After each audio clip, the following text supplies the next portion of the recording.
தினமும் காலையில இந்த கஞ்சியை தொடர்ச்சியா குடிச்சிட்டு வந்தீங்கன்னா உடல் எடை வேகமாக குறையும்பா. உடம்புக்கு ரொம்ப நல்லது. சிறியவங்கள இருந்து பெரியவங்க வரை எல்லாருமே சாப்பிடலாம்ப்பா. வாங்க எப்படி செய்யலான்னு பார்ப்போம். விறகு அரிசி சிறுதானியத்துல ஒண்ணு. இதுல நம்ம ஒரு 100 கிராம் அரிசி எடுத்துக்குவோம். இப்ப வரகரிசி இருக்குல்லப்பா, நம்ம இதுல 100 கிராம் எடுத்துருக்கோம். இந்த பவுல்ல போட்டுக்குருவோம். இது சாம்பை அரிசிப்பா, சிறுதானியத்துல ஒண்ணு. இதில் நம்ம 100 கிராம் எடுத்துக்கிறோம். இதையும் நம்ம பவுல்ல போட்டுக்கிறோம். 2 அரிசியும் கலந்து நம்ம கஞ்சி செய்ய போறோம். இதை ஒரு அரை மணி நேரத்துக்கு நல்லா கழுவிட்டு அரை மணி நேரத்துக்கு ஊற வச்சுக்குருவோம். இப்போ நம்ம 100 கிராம் பாசிப்பருப்பு எடுத்துருக்கோம்ப்பா. இதையும் நம்ம அரிசியோட போட்டுக்குருவோம். அரை மணி நேரத்துக்கு நல்லா ஊறட்டும். இப்போ நான் கேஸ் ஆன் பண்ணியிருக்கேன். ஒரு குக்கர் வச்சிருக்கேன். இப்போ நம்ம விறகரிசி, சாம்பரிசி, பாசிப்பருப்பு இது மூணையும் நம்ம அரை மணி நேரம் ஊற வச்சுருந்தோம். நல்லா கழுவியாச்சு. இப்போ நம்ம இதை குக்கரில் போட்டுக்குவோம். நம்ம இந்த கப்பில் தான் நம்ம விறகரிசியும் சாம்பரிசியும் இது பருப்பு எடுத்திருந்தோம். இப்போ அதே கப்பில் தான் நம்ம தண்ணியும் அளந்து ஊற்ற போகிறோம். எந்த கப்பில் நம்ம அளவு எடுக்கிறோமோ அதே கப்பில் நம்ம தண்ணி எடுக்கணும். இப்போ இதில் ஒரு 8 கப்பு தண்ணி ஊற்றிக்கிடுவோம். கஞ்சினால நம்மளுக்கு லிக்விடா தான் வேணும். அதனால 8 கப்பு தண்ணி ஊற்றுவோம். இப்போ நம்ம இந்த கப்பில் நம்ம 8 கப்பு தண்ணி ஊற்றிருக்கோம்ப்பா. இப்போ நான் சின்ன வெங்காயம் எடுத்திருக்கேன். ஒரு 100 கிராம் சின்ன வெங்காயம் எடுத்திருக்கேன்.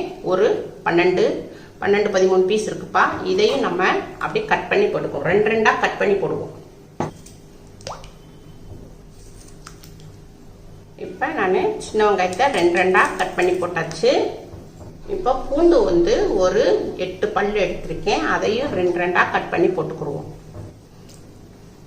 பூண்டு நமக்கு நல்ல ஜீரண சக்தியை கொடுக்கும். பிபி உள்ளவங்களுக்கு, சுகர் பேஷண்ட்டுக்கெலாம் இது ரொம்ப நல்லதுப்பா. பூண்டு ரொம்ப நல்லது. இப்போ பூண்டையும் கட் பண்ணி போட்டாச்சு. 2 மீடியமான தக்காளிப்பா. சின்ன தக்காளியாக இருக்குது, மீடியமான தக்காளி. பெரிய தக்காளியாக இருந்தால் ஒரு தக்காளி எடுத்துக்கோங்க.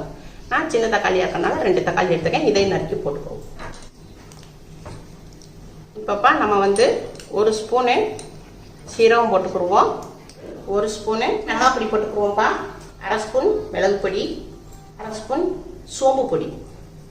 இப்போ நம்ம தேவையான அளவுக்கு உப்பு போட்டுக்குருவோம். பிங்க் சால்ட் வெயிட் லாஸ் காண்டி 1 ஸ்பூன் மஞ்சள் பொடி. இப்போ நம்ம எல்லாத்தையும் மிக்ஸ் பண்ணிக்குவோம்ப்பா. இப்போ நல்லா கொதிச்சுக்கிட்டு வருதுப்பா. இப்போ நம்ம இதுக்கு மூடி போட்டுருவோம். இப்போ நம்ம ஒரு விசில் ஹைலையும் 2 விசில் மீடியத்தில் வச்சு நம்ம விசில் விடுவோம். அவ்வளோதான்ப்பா. விசில் நல்லா அடங்கிடுச்சு. இது ஓப்பன் பண்ணுவோம். நம்மளுக்கு இன்னும் கொஞ்சம் கூட தண்ணி ஊற்றிக்கலாம். எல்லாத்தையும் மிக்ஸ் பண்ணியாச்சுப்பா. இப்போ தண்ணி கொஞ்சம் திக்காக இருக்குது. கொஞ்சம் நம்ம சுடு தண்ணியை மிக்ஸ் பண்ணிக்கிறோம். கேஸ் ஆன் பண்ணிக்கிறோம்ப்பா. இப்போ நம்ம முருங்கைக்கீரையை நல்லா உருவிட்டு நல்லா வாஷ் பண்ணி வச்சுருக்கேன். நல்லா ஃப்ரெஷ்ஷாக இருக்குது.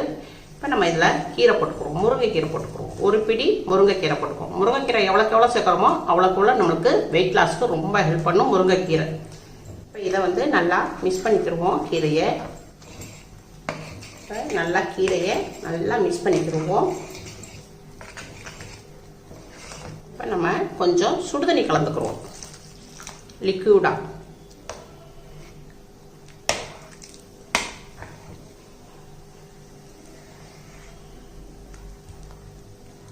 இப்போ நம்ம முருங்கைக்கீரை போட்டோம். இந்த கஞ்சிலேயே நல்லா சூட்டில் நல்லா கீரையும் நல்லா வெந்துருச்சு. இப்போ நம்ம அரை எலுமிச்சம்பழம் நம்ம ஜூஸ் விட்டுக்குவோம். இப்போ எல்லாத்தையும் நல்லா மிக்ஸ் பண்ணிக்கிடுவோம். கஞ்சி ரெடி ஆயிடுச்சு. இப்போ கேஸு நம்ம ஆஃப் பண்ணிடுவோம். இப்போ இந்த சிறுதானிய கஞ்சி நம்ம சுட தான் சாப்பிடணும். சுட சாப்பிட்டோம்னா ரொம்ப டேஸ்ட்டாக இருக்கும். இப்போ இது நம்ம எல்லாருமே சாப்பிடலாம். டயட்டில் இருக்கிறவங்க, வெயிட் லாஸில் இருக்கிறவங்க, சுகர் பேஷண்ட்டு எல்லாருமே, சின்ன பிள்ளைய கூட சாப்பிடலாம். சின்ன பிள்ளைகளுக்குலாம் அப்படியே கொடுத்துட்டு வந்தீங்கன்னா, பாரம்பரியமான உணவு இது. அவங்களுக்குலாம் கொடுத்துட்டு வந்தீங்கன்னா அவங்களுக்கு அப்படியே பழக்கம் ஆயிடும். டெய்லி இட்லி தோசைக்கு பதில் இப்போ நம்ம காலையிலக்கு டிஃபன் போட்டுக்கலாம், டின்னருக்கும் வச்சுக்கலாம், லஞ்சுக்கு கூட பாக்ஸில் நீங்கள் ஹாட் பாக்ஸில் நீங்கள் ஆஃபீஸ் கொண்டு போகணும்னா நீங்கள் ஹாட் பாக்ஸில் வச்சு கொண்டு போனீங்கன்னா நல்லா சூடாக இருக்கும். இப்படி கொண்டு போய்க்கலாம். இப்போ இதை ஒரு பவுலில் மாற்றிக்கிடுவோம். ரொம்ப டேஸ்ட்டாக இருக்குப்பா. உங்கள் வீட்டில் செஞ்சு பாருங்கள். அம்மாவுக்கு லைக் பண்ணுங்கள், ஷேர் பண்ணுங்கள், சப்ஸ்கிரைப் பண்ணுங்கள்.